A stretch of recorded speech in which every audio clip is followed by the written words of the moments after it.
مولاي صل وسلم دائما أبدا على حبيبك خير الخلق كلهم. مولاي صل وسلم دائما أبدا على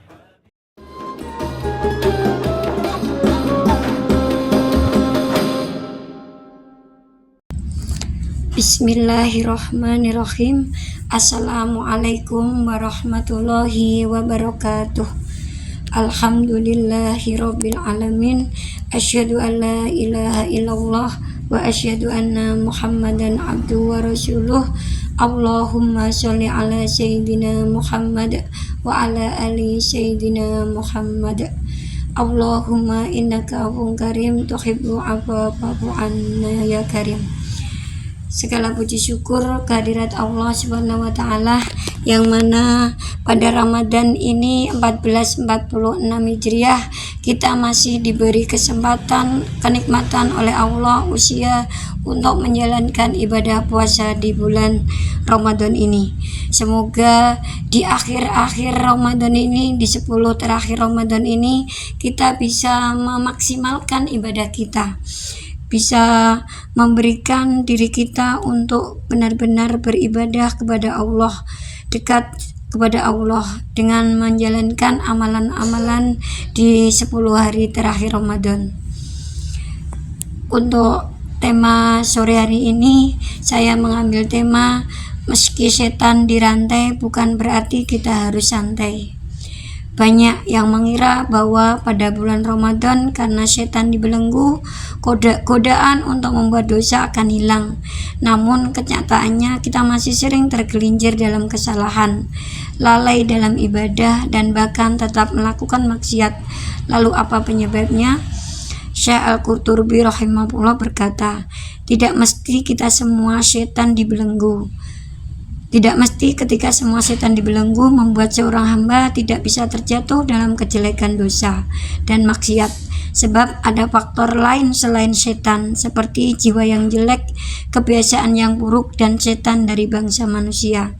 Setan memang dibelenggu, tetapi hawa nafsu, kebiasaan buruk, dan pengaruh lingkungan tetap ada.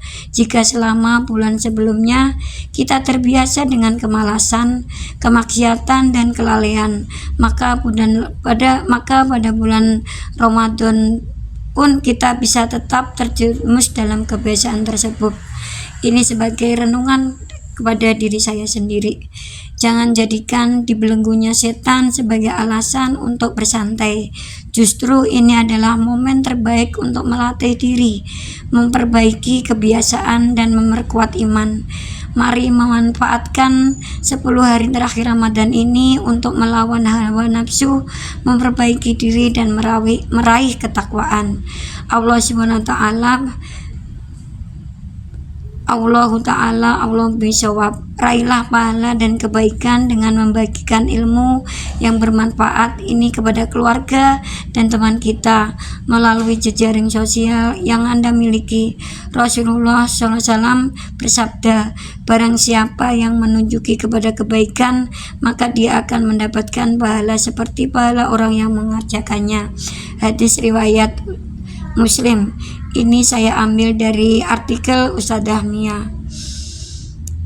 Kemudian Ramadan adalah juga sebagai wasilah kita untuk merenung.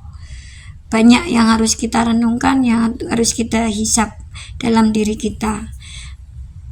Renungan yang kita bisa renungkan adalah tempat paling aman untuk bersembunyi adalah ruang kejujuran.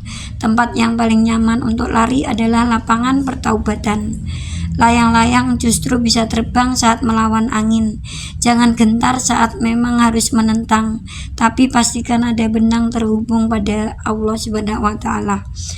Tiap orang hebat di kedudukan apapun mulai bermasalah saat lebih berhasrat menjadi menarik daripada memperjuangkan apa yang diyakininya. Tiap ahli bidang apapun mulai bermasalah saat lebih berhasrat tunjukkan keahlian dibanding berkarya pada apa yang dicintainya. Tiap penyeru menuju jalan apapun mulai bermasalah ketika terjebak pada kesibukan menanggapi saja, bukan bawakan gagasannya jadi amal.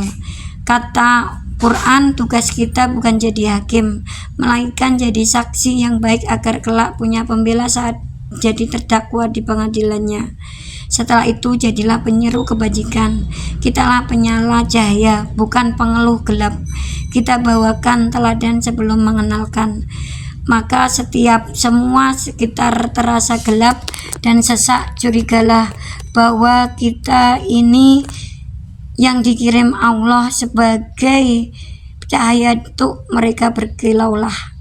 Penyeru kebajikan percaya dan tersempurna pada sekecil apapun niat baik, bahkan yang masih mengintip malu. Tugas mereka menumbuhkannya. Para penyeru kebajikan terhubung ke langit dengan ibadahnya, menjadikan kendarahan hati sebagai pengenap bagi cantiknya kebenaran.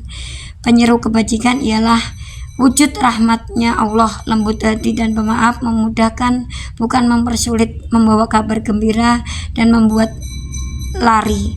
Sederhana itu memperindah semua. Yang miskin jadi kaya, yang kaya jadi mulia, yang jelata dipercaya, yang berkuasa dicinta. Tiap orang akan mati di atas apa yang dibiasakan hidup padanya. Maka sekecil apapun kebaikan sangat berharga untuk diistiqomahkan. Kebenaran hanya cantik bila bersanding dengan kerendahan hati. Kebaikan hanya manis jika dibersamai ketulusan jiwa. Marilah kita rasakan. Pandai, tampan, solih itu mempesona, tapi mengunjuk-unjukkan pada sesama bahwa kita pintar, rupawan, atau taat pasti memuakkan. Berbahagialah dia yang berhasil sembunyikan ibadahnya dari mata manusia, tetapi mampu tampilkan bekas indahnya berupa akhlak mulia. Tiap musibah telah diukur kadarnya, takkan lampaui apa yang kita bisa ditanggung. Jadi yang diujinya bukan kemampuan, melainkan kemampuan. Tiap penghalang di jalan kehidupan tertakdir ada untuk satu alasan sederhana, mengetahui sebesar apa tekad kita untuk melampauinya. Melihat spion itu perlu, tapi sesekali saja. Merenungi masa lalu itu niscaya, tapi jangan sampai membelenggu langkah maju kita, sebab kita tak tahu kemana takdir membawa. Mari syukuri ketidaktahuan itu dengan merencanakan dan mengupayakan yang terbaik.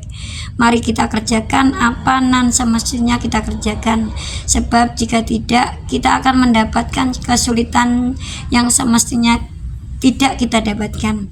Banyak hal tak kita minta, tapi Allah tak pernah alpa berikannya. Maka pada apapun kita mohon, janganlah marah jika dapat yang lebih.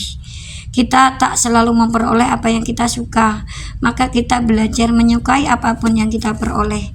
Jadilah ia makna kesyukuran. Jika ada perintah Allah terasa berat, mari berat bagi kita, cara membuatnya jadi ringan ialah dengan melaksanakannya. Kemudahan itu menyertainya. Ini adalah renungan dari Ustadz Salim Fillah. Semoga apa yang saya sampaikan bisa bermanfaat kepada diri saya sendiri dan keluarga saya, dan bisa bermanfaat kepada semuanya. Akhirul kalam, billahi taufik wal hidayah, waridha war inayah. Afwan wa minkum. Wassalamualaikum warahmatullahi wabarakatuh.